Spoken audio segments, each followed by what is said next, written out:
All right, shalom, shalom. Shalom, everybody. This evening, Steve Benoon here with Israeli News Live. And I guess you guys may be already seeing this in mainstream media in the United States there. Israel has struck the Syrian military just across the Golan. It's being reported on several different outlets here. And we have, of course, Sputnik has brought it up already. Since I reported it wasn't on any mainstream media as of yet. We threw up that quick video for you guys.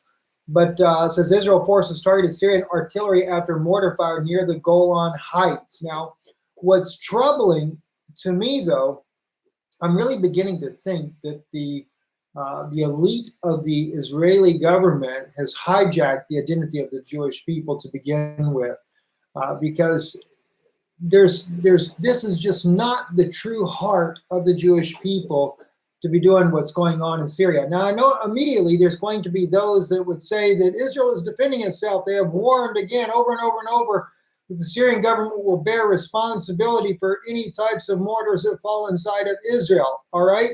I would agree with that under the true idea that it is actually the Syrian government launching those shells into Israel. But what's happening is the ISIS militants, when they are losing the battle, they'll just turn a mortar around, fire it into Israel so they can get some defense on their side. This is what is really happening, and this is what is a crime and very, very troubling to begin with. Also, this is brought out on, oh gosh, what is this? This is Fort Russ is what that is. Fort Russ. Breaking Israel defends ISIS and attacks Syria near Golan Heights by Joaquin Flores. And, you know, I hate to say it, guys, but the man's telling the truth. He's not lying about it. He's telling the truth about this. It says, Israel has attacked Syria with a missile strike targeting a position held by the Syrian Arab Army in Al-Qom, a town near the occupied Golan Heights in Syria, which I don't like to call it the occupied for the simple reason is we know that Bashar al-Assad was willing to surrender this land here to make peace with Israel. This comes as the government forces crack down on ISIS-related jihadi groups in the area. Israel's history of supporting ISIS has been documented by the Atlantis press as well. Israel giving secret aid to the Syrian rebels. Report says direct funding, food, fuel, medical supplies allegedly provided by Israeli state to keep ISIS and Iranian allied forces in neighboring civil war at bay. All right, now let me tell you something. I'll tell you just like it is. I have a good friend of mine. He lives up there in the Golan. He is former military, Israeli military, and he has shared with me personally and privately, I've shared this with you guys many times before, that he stated that indeed the ISIS militants have been noted to have succeed on. I mean, there's some major problems going on, especially with President Trump saying Obama actually created ISIS. I apologize for the lighting on here, guys. I see that our lighting is really bad, but actually you guys can see the screen probably better and behind me there. So I'm very concerned about the support of ISIS. I know that Israel is supporting Al-Qaeda, al-Nusra with medical treatment, things like that. And I would not have a problem with Israel doing humanitarian aid in that type of nature, if it wasn't for the fact that Miss Livni goes onto RT News, and when she's asked about this, of course, she says this is a humanitarian situation that Israel is doing, and then it's asked back, well, if it was the Syrian army, would you do the same for the Syrian army? And she says, no way. I can't. She said, I can't even believe you're even suggesting that we would give medical aid to the Syrian army. Well, of course you should. I mean, what is that? What is that one scripture? Let me see if I can pull it up on eSword real quick. You know, this lighting about to drive me nuts, guys. Give me 1 second. We've got to do something about the lighting here. Give me 1 second. I thought I had this all fixed before we came on. Just bear with me. I don't like to run off from the screen here, but that's a big issue, the lighting right now. So let's just quickly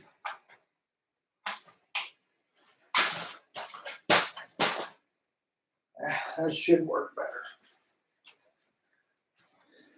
Get the the overhead light on, and then I forget about the other light that we need as well. So anyway, so it's very troubling when I see this. Actually, right, Hawk, shine the light. More ways than one, right? So let's quickly go to E-sword, and because we forget as believers who Syria really is for us. I think if you just put the Syrian in, let's see here. Laban, of course, we know Laban is called the Syrian.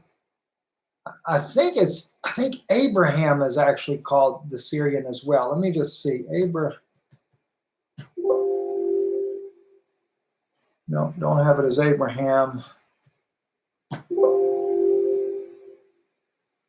But we have multiple passages about this here. Oh, gosh. Someone sent that to me not long ago, and I did look it up, and it was true. Thou shalt speak and say before the Lord thy God, a Syrian ready to... No, that's not it.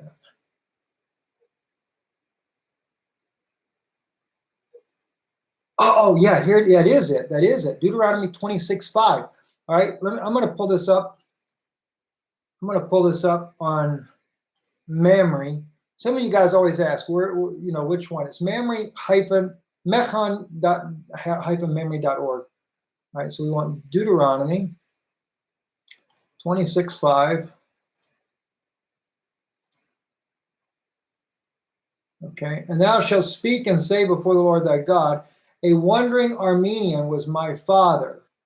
Okay, yes, Armene is literally a Syrian, not an Armenian. Was my father, and he went down into Egypt and sojourned there, a few number, and he became there a nation great, mighty, and populous.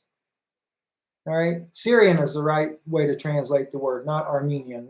It's Arme doesn't mean Armenian or Aramean. So, in other words, he's a Syrian. Abraham was called a Syrian in that particular passage right there. So, we forget what our heritage is, and this is one of the reasons why I'm so much against just bombing Syria into oblivion. And it's really, we're looking at a hijack of our identity. I'm going to be putting a video together tomorrow for Patreon.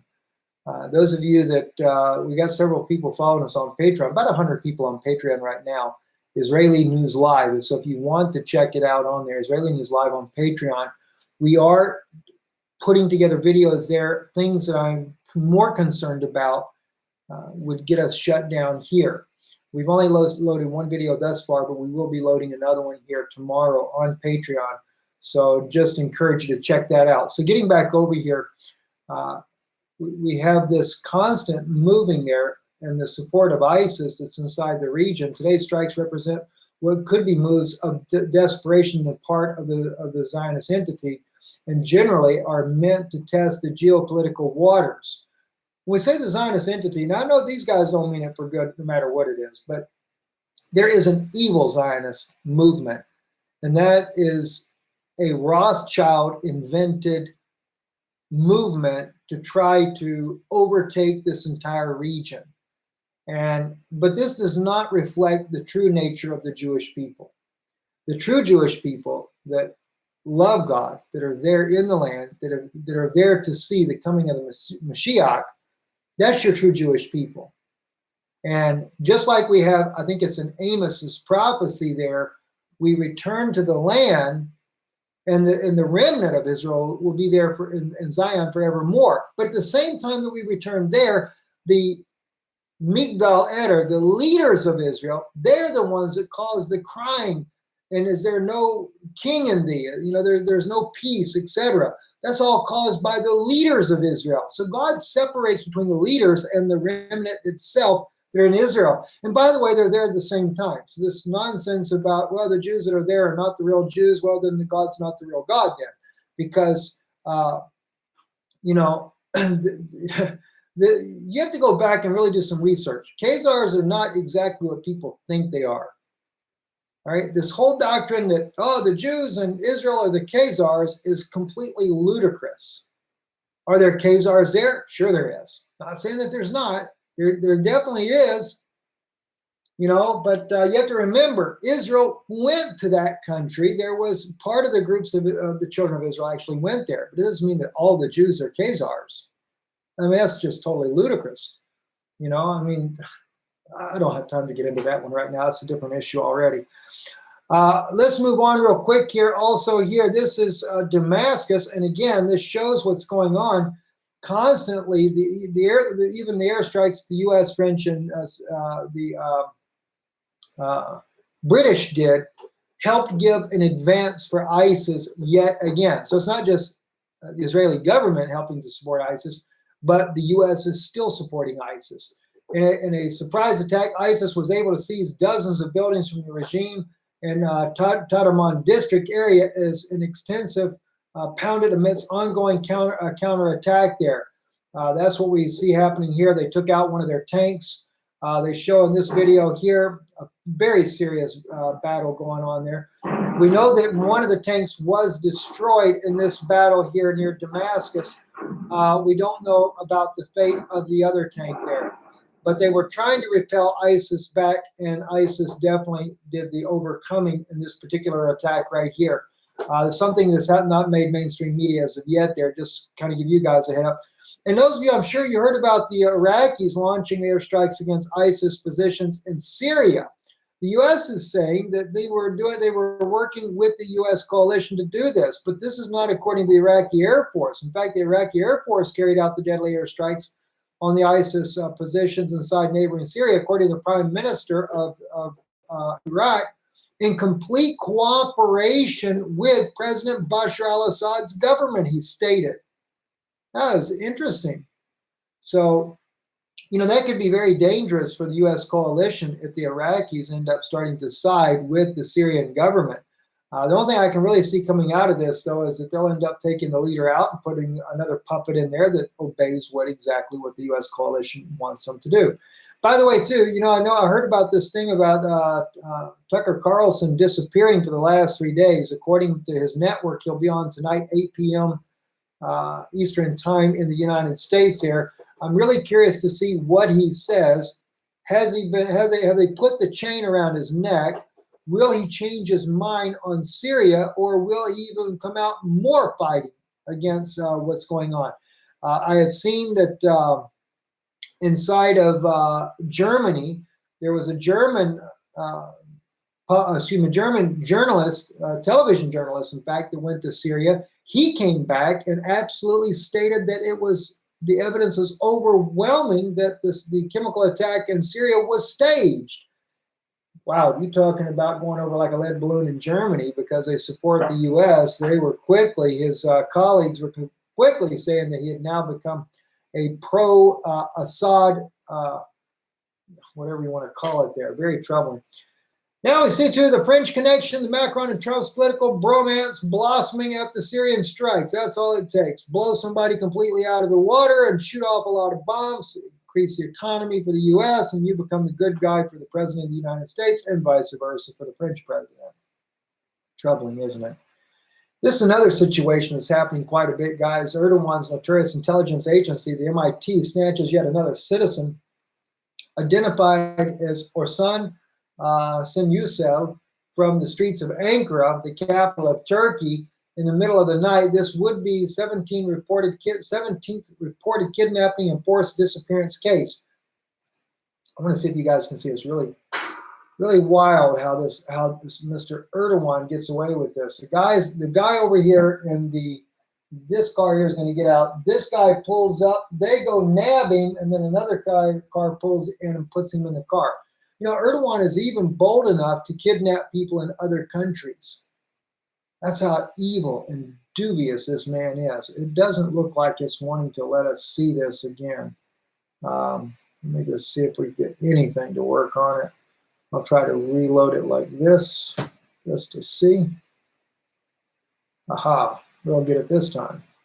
Here we go. Watch it. Watch this abduction that Erdogan does. I mean, he's given Hitler a brand new name in modern times here. There they go. They got something to cover the guy with. They grab him.